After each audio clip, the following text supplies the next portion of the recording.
ओम शांति। आज है 27 अक्टूबर 2022। बाप दादा मधुबन। आज है सतगुरुवार। मीठे बच्चे, तुम्हें इस पतित दुनिया से अपना बुद्धि योग निकाल बेहद का सन्यासी बनना है। सन्यासी माना पूरे पवित्र और पक्के योगी। प्रश्न, कौन सी अवस्था आते ही माया के तूफान समाप्त हो जाते हैं? उत्तर में बाबा बोले, जब मेरा पति मेरा बच्चा इस मेरे से बुद्धि योग टूट जाएगा।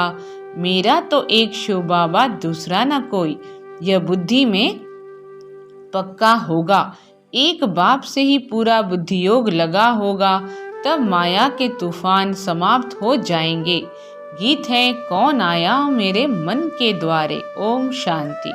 भगवान उवाच, यह तो बच्चे समझ गए हैं कि आत्माओं का बाप उसे कहा जाता है परम पिता, परम आत्मा। बाप खुद समझाते हैं, मेरा कोई आकार में बड़ा रूप नहीं है। जैसे आत्मा के लिए कहते हैं स्टार है, भ्रिकुटी के बीच में रहती है, वैसे मैं भी परम आत्मा हूँ। उसकी महिमा बड़ी है, ज्ञान सागर है। बाकी इतना बड़ा चित्र जैसे नहीं है। इतना बड़ा होता तो इस शरीर में घुस नहीं सकता। यह तो शिवलिंग की पूजा करते हैं तो बड़ा बनाते हैं, अंगूठे सदृश कहते हैं। आत्मा माना आत्मा सिर्फ उनको परम कहते हैं जो परम धाम में रहते हैं। परम माना श्रेष्ठ। तुम जानते हो इस समय है डेविल वर्ल्ड, आसुरी संप्रदाय। सतयुग में इस भारत पर देवताओं का राज्य था, अब तो आसुरी राज्य है। देखो क्या क्या खा जाते हैं, मांस मदिरा, यह राक्षसी आहार है। इस बात को भी नहीं समझते हैं। स्कूल में भी कोई के अच्छे ख्यालात, कोई के रजोगुणी, कोई के तमोगुणी होते हैं। जो दूसरों को समझा नहीं सकते उनको बुद्धू कहेंगे। ब्रह्मा कुमार कुमारियों में भी नंबरवार महारथी घोड़ेसवार प्यादे बहुत हैं जो अच्छी रीति समझा नहीं सकते। ज्ञान पूरा न होने के कारण डिसर्विस करते हैं। जितना जिसमें ज्ञान है उतना समझाएंगे। नंबरवार तो हैं, कहाँ भूले भी करते हैं। बच्चों को नशा होना चाहिए कि हम तो देवता बन रहे हैं। बाप खुद कहते हैं, मैं पतितों की दुनिया में आता हूँ। सतयुग में यही नारायण था, अब फिर इनके तन में आया हूँ। इनको ही नर से नारायण बनाता हूँ। नंबर 1 पूज्य भी यह था, अब नंबर 1 पुजारी भी यह बना है। अब नंबर 1 पुजारी भी यह बना है। फिर इनका ही ऑलराउंड पार्ट है। यह मेरा मुकर्रर तन है, यह चेंज नहीं हो सकता। ऐसे नहीं कब दूसरे को चांस दूं, यह ड्रामा बना बनाया है, इसमें चेंज नहीं हो सकती। बाबा कहते हैं, मैं आता हूँ पतितों की दुनिया में, परंतु कोई को पतित कहो तो बिगड़ पड़ेंगे। परंतु जब भगवान वाच्य है कि सब आसुरी संप्रदाय हैं तो मानना पड़ेगा। भगवान माना भगवान निराकार, न ब्रह्मा न विष्णु न शंकर न कृष्ण।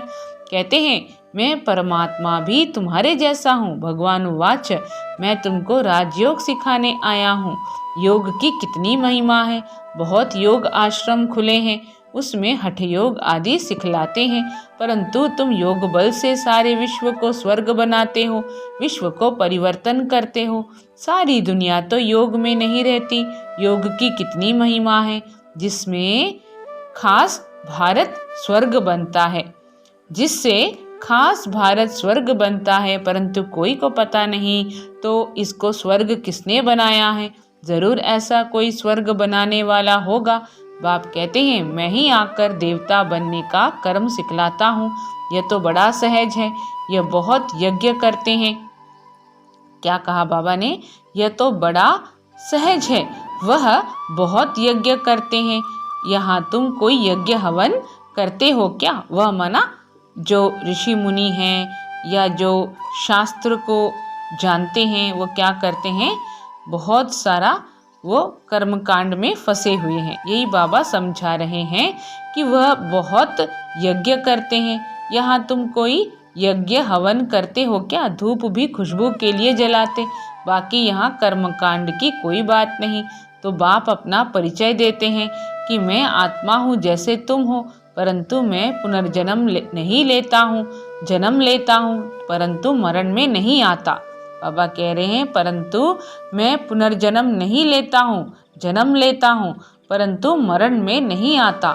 मेरी जयंती मनाते हैं, मैं इस तन में पढ़ाने के लिए आता जाता रहता हूँ, तो इसको मृत्यु नहीं कहेंगे। मैं आता हूँ देवता बनाने। अब जो आकर पढ़ेंगे भी वही जिन्होंने कल्प पहले पढ़ा होगा। बहुत काल से बिछुड़े हुए वही सिखिलधे बच्चे हैं, दूसरे थोड़े ही 84 जन्मों में आते हैं। हम ही सारा 84 का चक्र लगाते हैं। मनुष्य तो बहुत जन्म लेने से तंग होते हैं। तुमको कहेंगे हम 84 के चक्र में नहीं आने चाहते हैं, परंतु हम कितने पहलवान हैं जो और ही खुश होते हैं। हम इस 84 के चक्र को याद करते करते चक्रवर्ती राजा बन जाते हैं। उन्होंने झंडे में भी चक्र है, फिर उन्होंने चरखा बना दिया है। उनके सामने तुम्हारा कोट ऑफ आर्म्स ठीक है, ऊपर में शिव बाबा, नीचे त्रिमूर्ति और चक्र बिल्कुल ठीक लगा है। ऊपर में शिव बाबा, नीचे त्रिमूर्ति और चक्र बिल्कुल ठीक लगा है। यह तुम्हारा शिव का झंडा बिल्कुल ठीक है। क्या ठीक है? शिव का झंडा बिल्कुल ठीक है। तुमको समझाया है सन्यास 2 प्रकार का है। एक है निवृत्ति मार्ग का सन्यास जो जंगल में जाते हैं, वह है हाफ सन्यास। तुम्हारा है फुल सन्यास। किसका?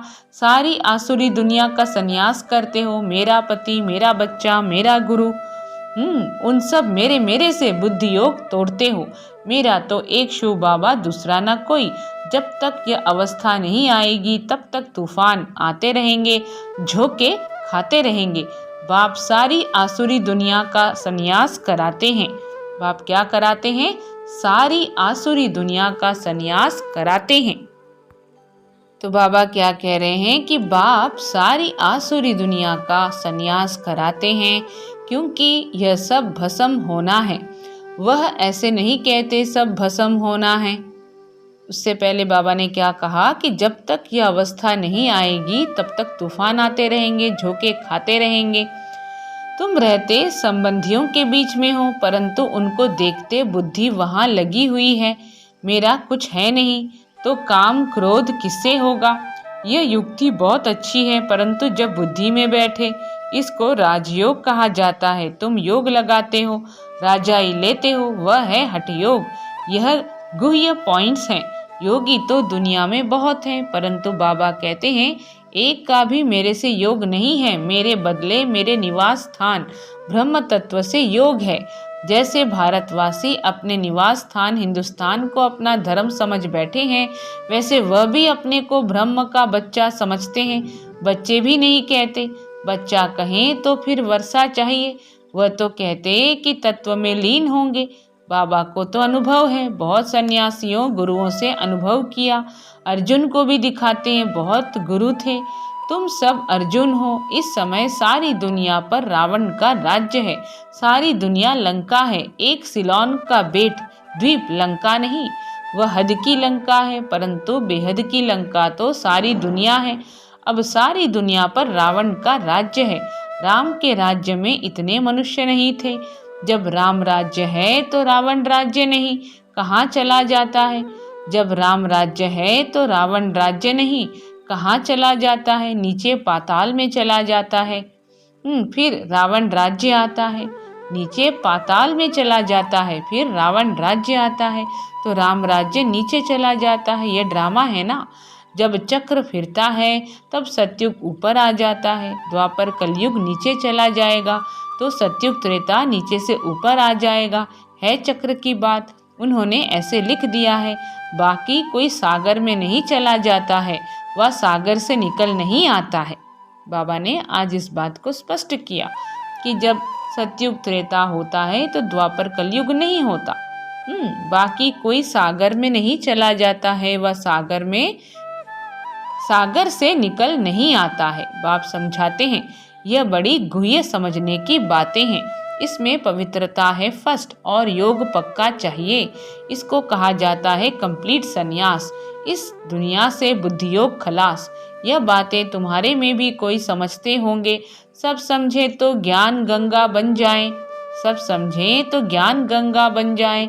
छोटी नदी बने, कैनाल्स बने। अच्छा, टुबका बन घर में सुनाए तो भी समझें कि कुछ समझा है। अच्छा, टुबका बन घर में सुनाए तो भी समझें कि कुछ समझा है, परंतु घर में भी नहीं बता सकते।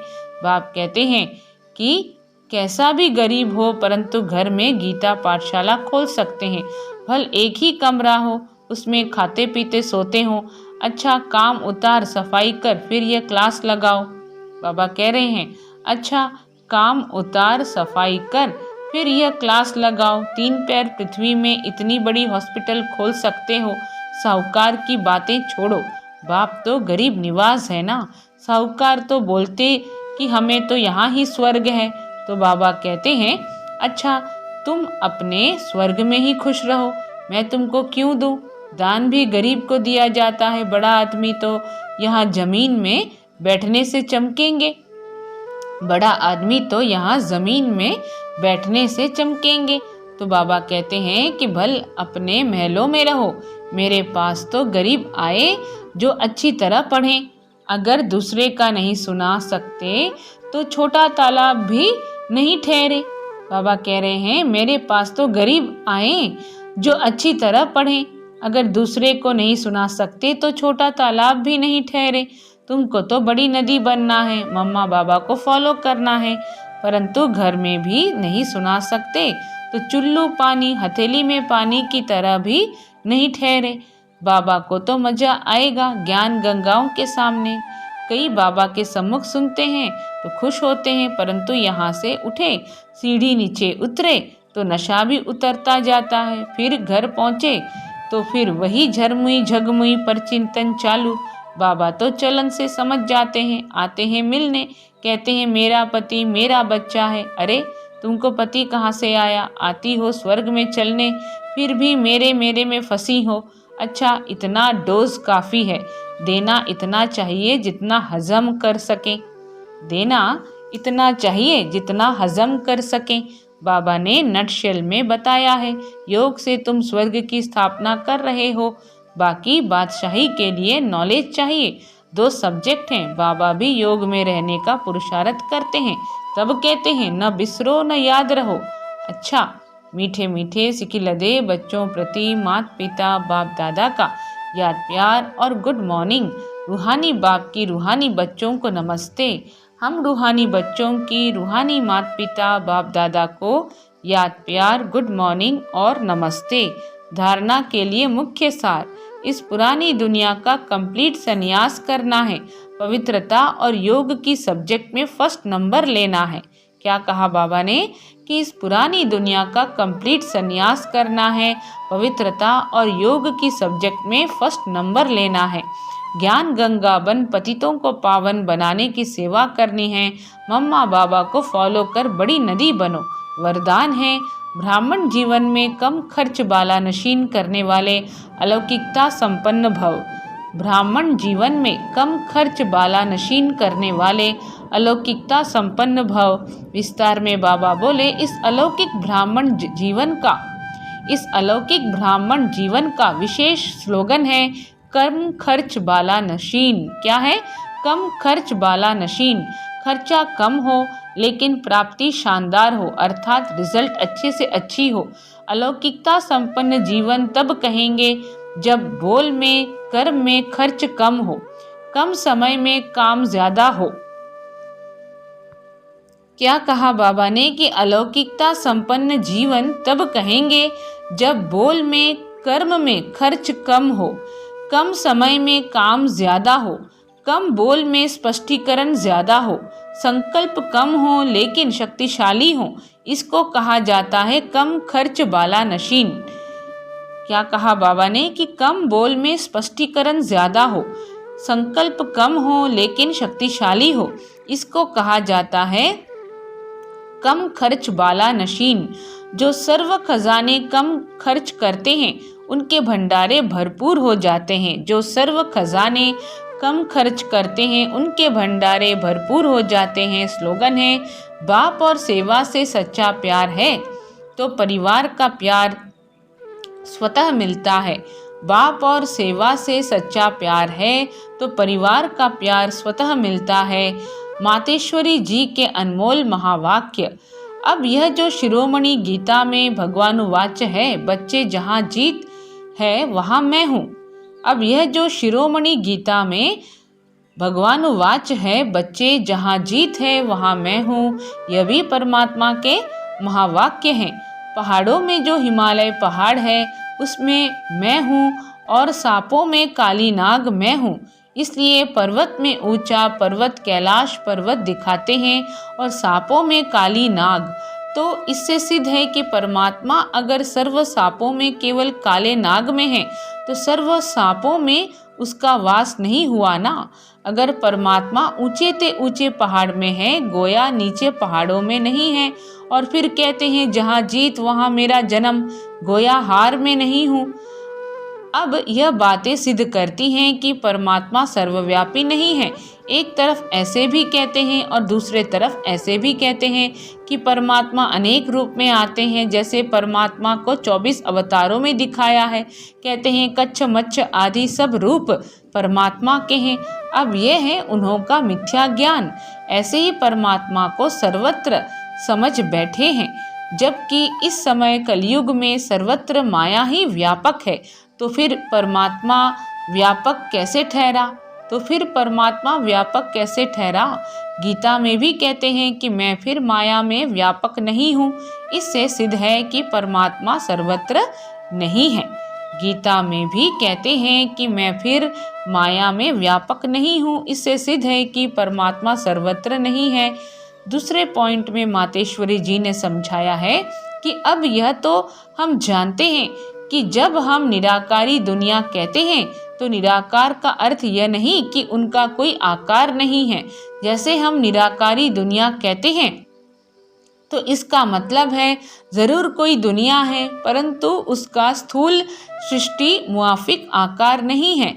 ऐसे परमात्मा निराकार है, लेकिन उनका अपना सूक्ष्म रूप अवश्य है। तो हम आत्मा और परमात्मा का धाम निराकारी दुनिया है। जब हम दुनिया अक्षर कहते हैं तो इससे सिद्ध है वो दुनिया है और वहाँ रहते हैं, तभी तो दुनिया नाम पड़ा। अब दुनियावी लोग तो समझते हैं परमात्मा का रूप भी अखंड ज्योति तत्व है, वो हुआ परमात्मा के रहने का ठिकाना, जिसको रिटायर्ड होम कहते हैं। तो हम परमात्मा के घर को परमात्मा नहीं कह सकते हैं। अब दूसरी है आकारी दुनिया, जहाँ ब्रह्मा विष्णु शंकर देवताएं आकारी रूप में रहते हैं, और यह है साकारी दुनिया, जिनके दो भाग हैं। साकारी दुनिया के दो भाग हैं। एक है निर्विकारी स्वर्ग की दुनिया, जहाँ आधा कल्प सर्वदा सुख है, पवित्रता और शांति है। दूसरी है विकारी कलयुगी दुख और अशांति की दुनिया।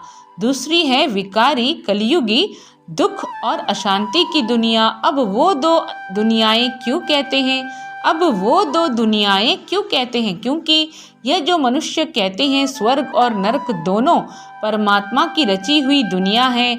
इस पर परमात्मा के महावाक्य हैं, बच्चे मैंने कोई दुख की दुनिया नहीं रची, जो मैंने दुनिया रची है वो सुख की रची है। तो मातेश्वरी जी समझा रही हैं कि अब वो दो दुनियाएं क्यों कहते हैं, क्योंकि यह जो मनुष्य कहते हैं स्वर्ग और नरक दोनों परमात्मा की रची हुई दुनिया है। इस पर परमात्मा के महावाक्य हैं, बच्चे मैं कोई दुख की दुनिया नहीं रचता हूँ, मैंने कोई दुख की दुनिया नहीं रची, जो मैंने दुनिया रची है वो सुख की रची है। यानी परमात्मा जो है वो सुख लेकर आते हैं, सुख की दुनिया रचते हैं। अब यह जो दुख और अशांति की दुनिया है वो मनुष्य आत्माएं अपने आप को और मुझ परमात्मा को भूलने के कारण यह हिसाब किताब भोग रहे हैं। बाकी ऐसे नहीं।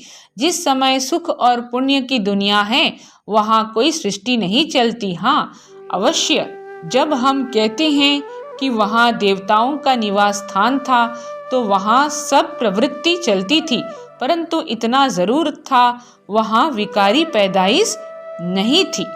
क्या कहा मातेश्वरी जी ने कि बाकी ऐसे नहीं, जिस समय सुख और पुण्य की दुनिया है वहाँ कोई सृष्टि नहीं चलती। हाँ अवश्य, जब हम कहते हैं कि वहाँ देवताओं का निवास स्थान था तो वहाँ सब प्रवृत्ति चलती थी, परंतु इतना जरूर था वहाँ विकारी पैदाइश नहीं थी, जिस कारण इतना कर्म बंधन नहीं था। उस दुनिया को कर्म बंधन रहित स्वर्ग की दुनिया कहते हैं। तो एक है निराकारी दुनिया, दूसरी है आकारी दुनिया, तीसरी है साकारी दुनिया। अच्छा, ओम शांति।